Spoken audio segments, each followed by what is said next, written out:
कोकणाच्या कुशीत वसलेले गांगोचीराई मठ, जिथे श्रद्धा आणि भक्तीचा महासंगम घडतो. मंडळी नमस्कार, श्री स्वामी समर्थ. चंद्रकांत मिस्त्री या आपल्या युट्यूब चॅनलवर आपल्या सर्वांचं मनापासून स्वागत आहे.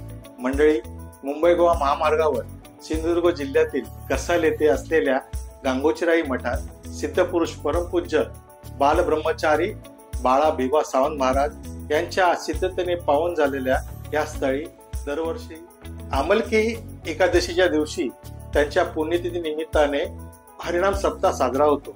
टाळ मृदुंगाच्या गजरात, दिवा आरतीच्या प्रकाशात आणि अहोरात्र हरिनामात भक्तिरसाचा हा उत्सव साजरा होतो. आजच्या या व्हिडिओत आपण जाणून घेऊया या पवित्र सप्ताहाची परंपरा, भक्तांचा उत्साह आणि गूढ आध्यात्मिक अनुभव. हा व्हिडिओ संपूर्ण शेवटपर्यंत पहा आणि जाणून घ्या गांगोचीराई मठातील हरिनाम सप्ताहाच्या भक्तिमय सोहळा. व्हिडिओ आवडल्यास लाईक, शेअर आणि कमेंट करा. असेच आध्यात्मिक आणि माहितीपूर्ण व्हिडिओ पाहण्यासाठी चॅनल सबस्क्राईब करा आणि बेल आयकॉन दाबा. गांगोचीराई मठामध्ये सुरू होणाऱ्या हरिनाम सप्ताहाची पहाट अत्यंत मंगलमय आणि भक्तिरसाने ओथंबलेली असते. सकाळच्या शुभ मुहूर्तावर मठाच्या प्रांगणात गावकरी आणि भक्तगण एकत्र जमलेले असतात. मंद वायाची झुळूक, भक्तिरसाने भारलेले वातावरण आणि मंदपणे जळणाऱ्या समरूच्या प्रकाशात देवतांचे पूजन होते. या क्षणी वातावरणात भक्तीचा एक विलक्षण ओलावा निर्माण होतो, जणू काही स्वर्गीय अनुभूतीच. ज्या सुखा कारणे देव वेणावला, वैकुंठ सांडूने संत सदने राहिला, देव संत सदने राहिला, देव संत सदने राहिला. ज्या सुखा कारणे देव वेणावला, ज्या सुखा कारणे देव वेणावला, वैकुंठ सांडूने संत सदने राहिला, देव संत सदने राहिला, देव संत सदने राहिला. नमस्कार. अनंत कोटी ब्रह्मांड नायक राजाधिराज योगीराज परमपूज्य संत श्री सावंत बुवा, तसंच अनंत कोटी ब्रह्मांड नायक राजाधिराज योगीराज परमपूज्य संत शिंदे बुवा यांच्या चरणी कोटी कोटी वंदन.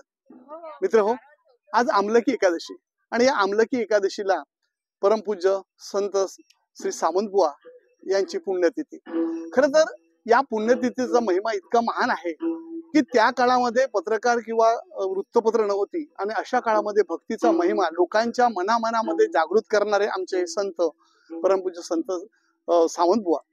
मित्र हो, सगळ्या लोकांना जोडणारे, भक्तीच्या वातावरणात येऊन त्यांच्या अडीअडचणीला उपयोगी पडणारे आणि वैवाहिक जीवन म्हणण्यापेक्षा कौटुंबिक जीवनामध्ये ज्या काय अडचणी असतात, या अडचणीवर सहजरित्या मात करून त्यांच्या ज्यावेळी अंगात यायचं त्या दूर दूर लोक येऊन त्यांना प्रश्न विचारायचे.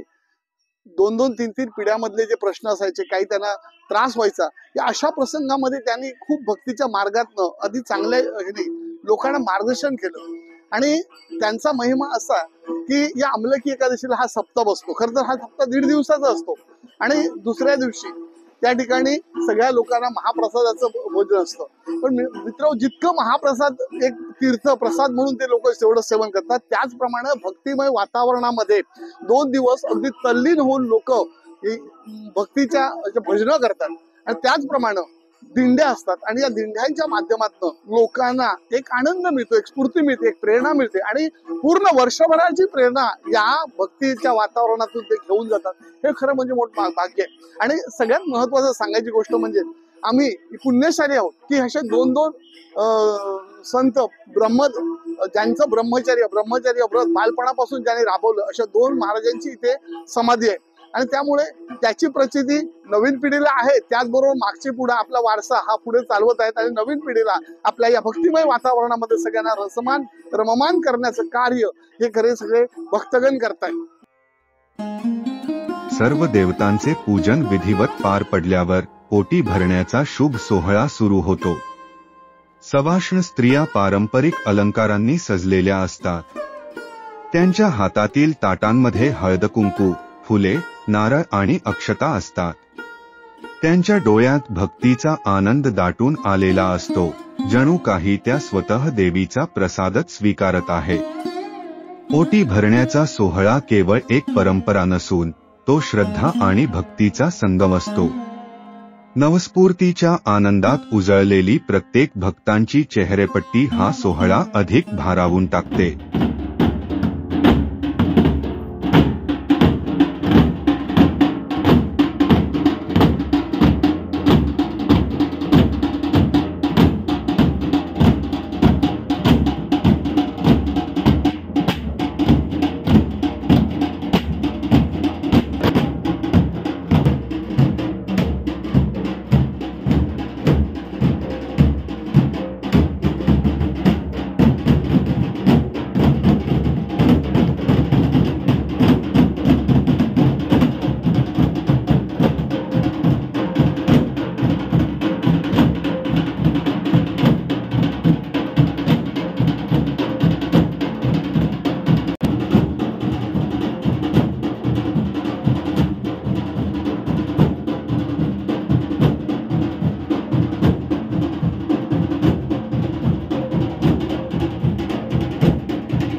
यानंतर पुजारी विधिवत घट स्थापना करतात. तांब्याच्या भांड्यात पवित्र जल भरले जाते, त्यावर नारळ आणि आंब्याची पाने ठेवली जातात आणि विधिवत घटाची स्थापना केली जाते. या क्षणी संपूर्ण मठात एक वेगळीच आध्यात्मिक ऊर्जा संचारते. उपस्थित भक्तगण या पवित्र क्षणाचा साक्षीदार होतात.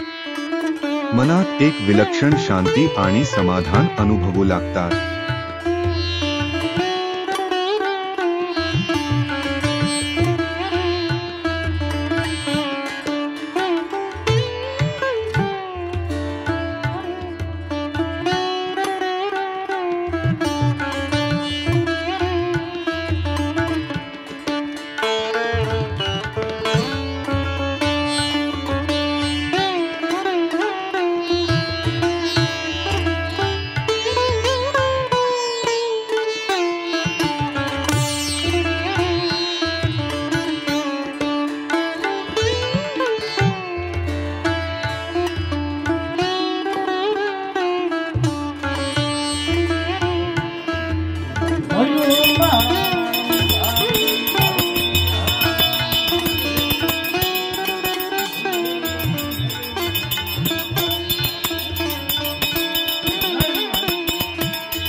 यानंतर गावक्यांचे सार्वजनिक गहाणे घालण्याचा सोहळा सुरू होतो. गावच्या आराध्य देवतांना नतमस्तक होऊन संपूर्ण गावच्या आरोग्य, समृद्धी आणि शांतीसाठी साकडे घालण्यात येते. देवतांची आरती होते आणि मंगल दिव्यांच्या प्रकाशात वातावरण भक्तिरसाने भारून जाते. आरतीचा गजर कानावर पडताच भक्तगण भारावून जातात. काहींच्या अंगावर रोमांच उभे राहतात, तर काहींच्या डोळ्यात भक्तीच्या आनंदाश्रू तरतात.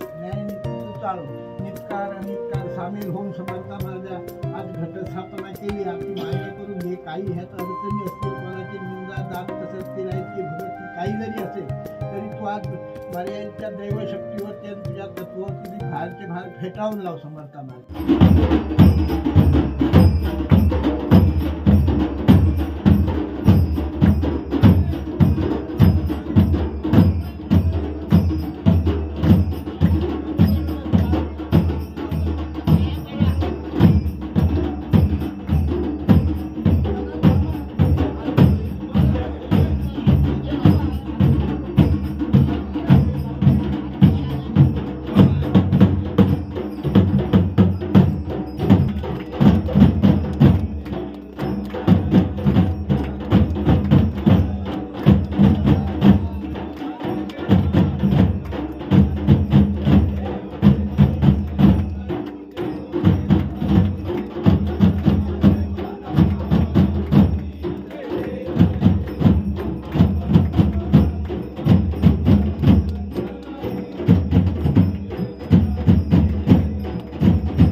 त्या दिव्य क्षणी काही निवडक ग्रामस्थांच्या अंगात देवांचा संचार होतो.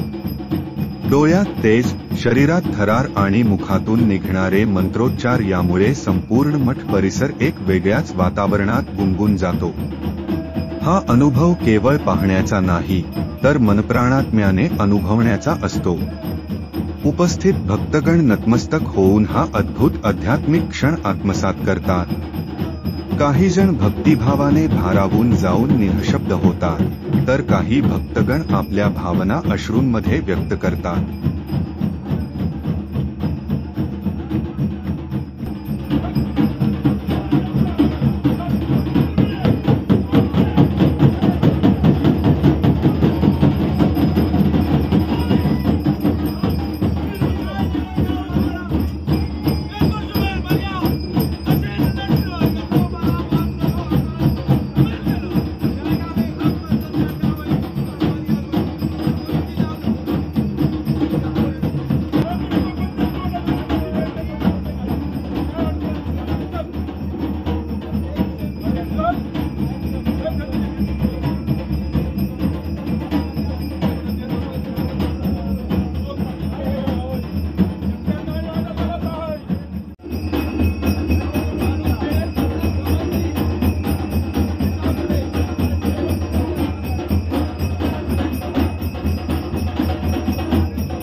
यानंतर भक्त मंडळी वाजत गाजत टाळमृदंगांच्या गजरात मठाच्या परिसराला 5 प्रदक्षिणा घालतात.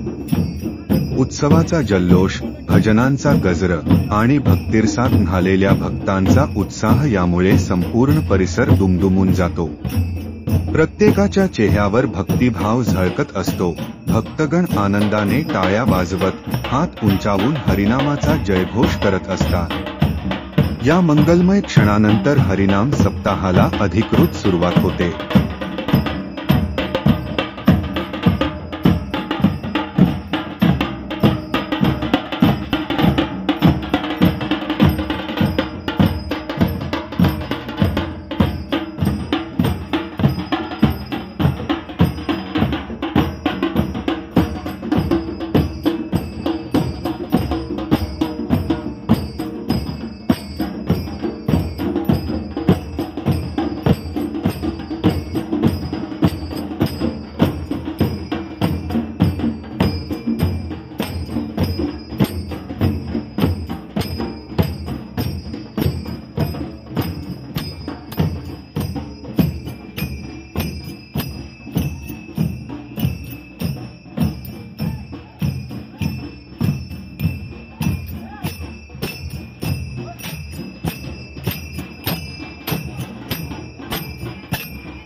ठिकठिकाणाहून आलेल्या भजनी मंडळींनी आपापली भजन सेवा रुजू केली की मठ परिसर नादब्रह्माने गजबजू लागतो. अभंग आणि गवळणच्या गोड ध्वनींनी भक्तांची अंतःकरणे पावन होतात.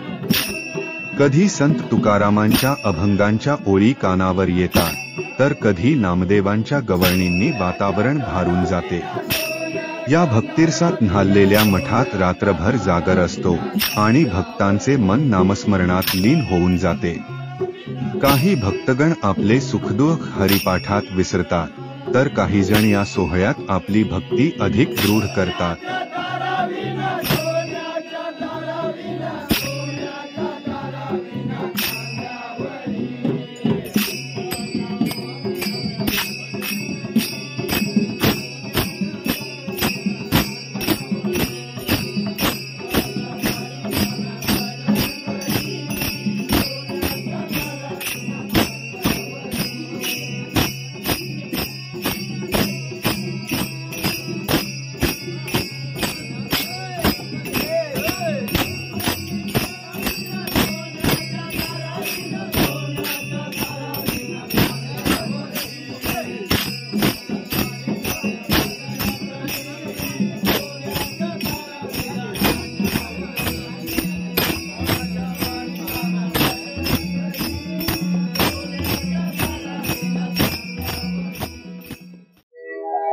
नमस्कार, मी मानसी श्रीकृष्ण सावंत, गांगोची राई या ठिकाणची महिला भगिनी. आज आमच्या गांगोच्या राईच्या मठामध्ये हरिनाम सप्ताह संपन्न होत आहे. दरवर्षीप्रमाणे या ठिकाणी हा हरिनाम सप्ताह मोठ्या आनंदात, उत्साहात संपन्न होत आहे. हा हरिनाम सप्ताह असला की आमच्या वाडीमध्ये अगदी एक लगबग सुरू होते. 2 दिवसासाठी का होईना आमची वाडी अगदी गजबजून उठते आणि या कार्यक्रमासाठी आमच्या या वाडीतील सर्व महिला भगिनी अगदी आनंदाने, उत्साहाने त्यात सहभागी होतो. खरोखरच आदल्या दिवसापासून आमची या ठिकाणी तयारी सुरू होती. आम्ही आदल्या दिवशी या ठिकाणी त्या मठामध्ये येतो, अंगणाची, तिथे देवाची भांडी जी असतात ती सगळी त्या ठिकाणी सगळी साफसफाई करतो. त्यानंतर दुसऱ्या दिवशी हरिनाम सप्ताह असतो, त्यामुळे 2 दिवस या ठिकाणी येणाऱ्या भाविकांसाठी महाप्रसाद बनवायचे असतो. आणि हा महाप्रसादाची जी काही तयारी असते ती आमच्या वाडीतील सगळ्या महिला भगिनी आनंदाने, उत्साहाने करत असतात. आणि खरोखरच आम्हाला याच्यातून खूप आनंद मिळतो, कारण या ठिकाणी सगळ्या महिला भगिनी एकत्र आल्यानंतर त्यांच्यामध्ये बोलणं होतं, चर्चा होते, गप्पा टप्पा होतात, त्याच्यातनं हास्य निर्मिती आणि सगळ्यांचा एक प्रकारे आनंद किंवा व्यायामच होत असतो. आणि दुसरं एक आकर्षण म्हणजे आमच्या या ठिकाणी असलेली रांगोळी. त्या रांगोळी सुद्धा आमच्या वाडीतील महिला सगळ्या मिळून एकत्रपणे छान पैकी सादर करतात. त्यानंतर सगळ्या येणाऱ्या भाविकांना अगदी आनंदात, उत्साहात महाप्रसाद दिला जातो. त्यानंतर रात्री या ठिकाणी गावातील ग्रामस्थांची सुश्राव्याची भजने असतात. चित्ररथ दिंडी या ठिकाणी सादर केली जाते आणि या चित्ररथ दिंडीमध्ये आमच्या वाडीतील सगळ्या महिला भगिनी, त्यानंतर पुरुष मित्र मंडळ सर्व अगदी आनंदाने, उत्साहाने त्या ठिकाणी सहभाग घेत असतात. या ठिकाणी विविध प्रकारची दुकाने लावली जातात आणि त्या निमित्ताने का होईना आमच्या वाडीतील आजूबाजूला असलेले नातेवाईक, पाहुणे, मित्रमंडळी या ठिकाणी 2 दिवसात या ठिकाणी मुद्दामून आगमन करतात, एकमेकांच्या आनंदामध्ये सहभागी होतात आणि त्यामुळे आम्हा सगळ्यांचा आनंद ते द्विगुणित करतात. असा हा आमचा गांगोच्या राईतील हरिनाम सप्ताह खरोखरच आनंदात, उत्साहात आणि जल्लोषात साजरा केला. हरिनाम सप्ताहाच्या निमित्ताने गांगोची राई मठाच्या परिसरात एक अद्भुत उत्सवी वातावरण पाहायला मिळते. भक्तिरसाने ओथंबलेल्या या सोहळ्यात केवळ आध्यात्मिक ऊर्जा नाही, तर आनंदाचा उत्सवही भरलेला असतो. मठाच्या आसपास विविध प्रकारची दुकाने थाटली गेली आहे. मुलांसाठी रंगीबेरंगी खेळण्यांची दुकाने इथे दिसतात, तर दुसरीकडे खाद्यप्रेमींसाठीही इथे पर्वणीच आहे. कोकणी स्वादाने परिपूर्ण गरमागरम वडापाव, आईस्क्रीम आणि खास पारंपरिक गोडधोड पदार्थ इथे भेटतात.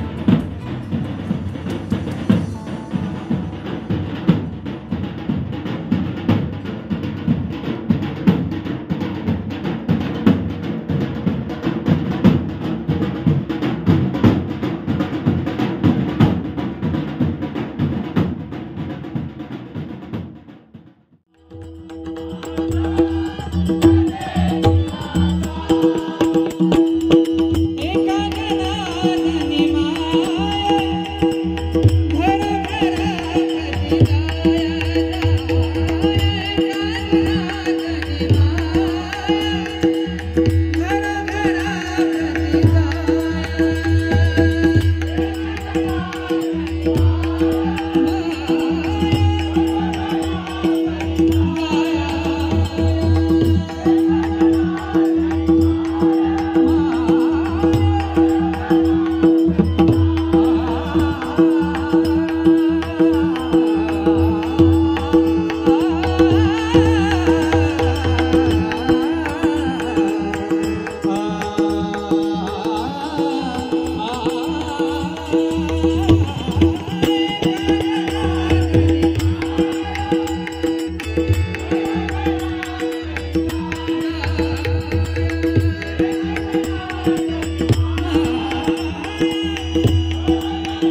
मध्यरात्रीचा तो पवित्र क्षण. संपूर्ण मठ परिसर एका दिव्य प्रकाशात न्हाऊन निघतो. जणू देवतांचे आगमनच होत असावे.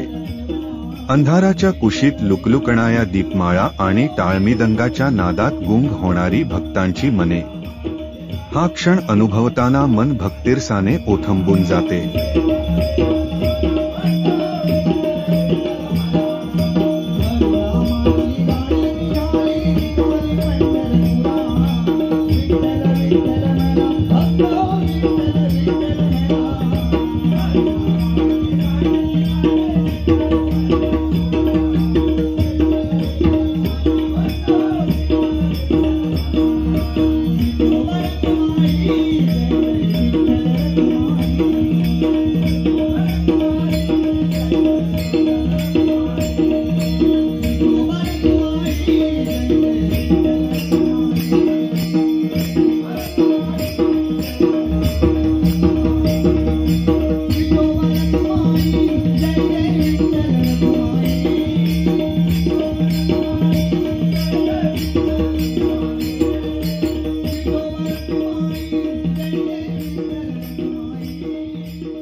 गांगोची राई मठातील हा हरिनाम सप्ताह म्हणजे केवळ एक धार्मिक परंपरा नसून ती श्रद्धा, भक्ती आणि आध्यात्मिक उन्नतीचा एक अनुपम सोहळा आहे.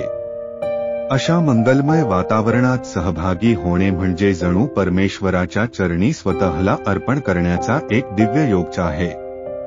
हा सोहळा अनुभवताना भक्तगण मनोमन एकाच गोष्टीची प्रार्थना करतात, हे परमेश्वरा, आम्हाला सदैव तुझ्या भक्तिरसात लीन राहू दे.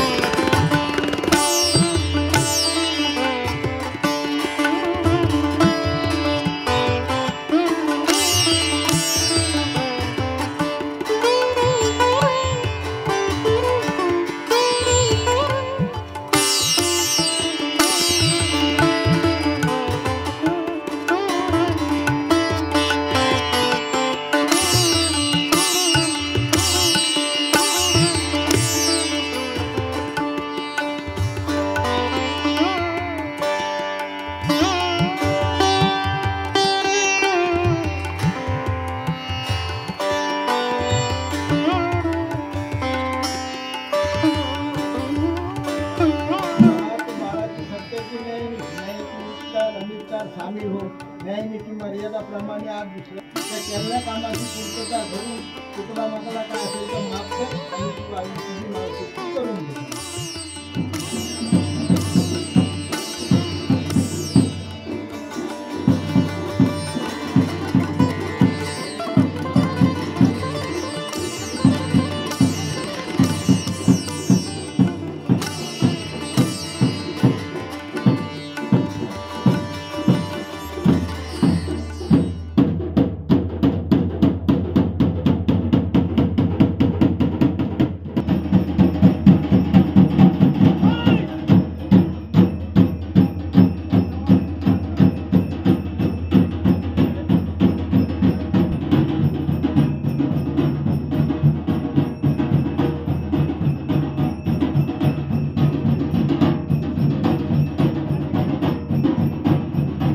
गेल्या 1.5 दिवसांपासून गांगोची राई मठाच्या पवित्र प्रांगणात भक्तिरसाचा महासागर उसळला होता. टाळमृदंगाच्या नादात श्रीहरीच्या नामस्मरणाने अखंड जागर सुरू होता. प्रत्येक भक्ताच्या हृदयात भक्तीचा दीप तेवत होता. मंदिराचा गाभारा, प्रांगण आणि संपूर्ण परिसर जणू आध्यात्मिक तेजाने उजळून निघाला होता. आता त्या पवित्र घटाच्या विसर्जनाची वेळ आली आहे. श्रद्धेने घट बसवणाऱ्या हातांनीच आज त्याचे जलप्रवाहात समर्पण होणार आहे. उत्साह्य भक्तांनी डोळ्यात भक्तीचा ओलावा घेत मठाच्या 5 प्रदक्षिणा घालायला सुरुवात केली.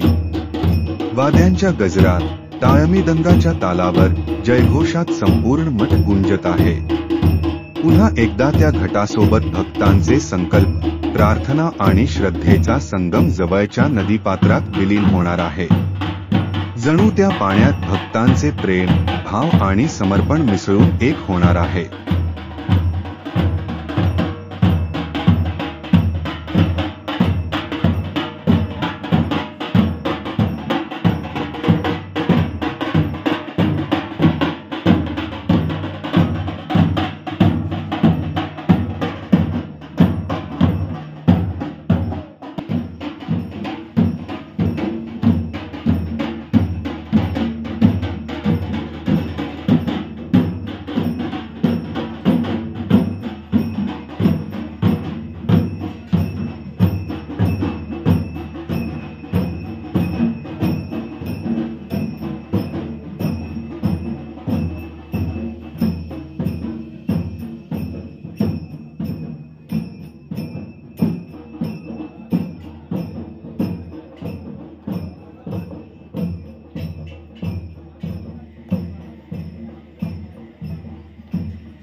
उद्यापन करून समर्थवाली होऊ दे, सगळे सुखी असू दे आणि तुझी सेवा आनंदात होऊ दे रे समर्थ मार्ग माफ होऊ दे.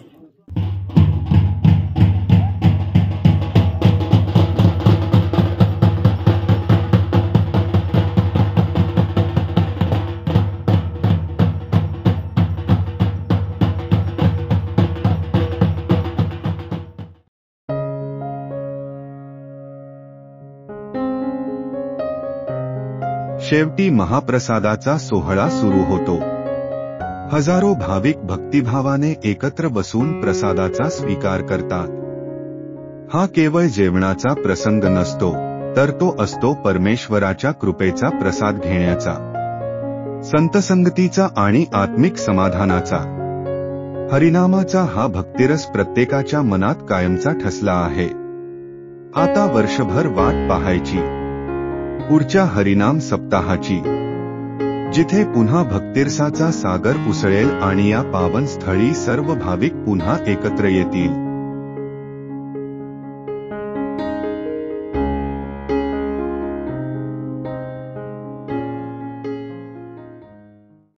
नम्र विनंती, हा एपिसोड कसा वाटला कृपया कॉमेंटमध्ये नक्की कळवावे. आवडला असेल तर लाईक करा, शेअर करा आणि कृपया हा चॅनल सबस्क्राईब करायला विसरू नका.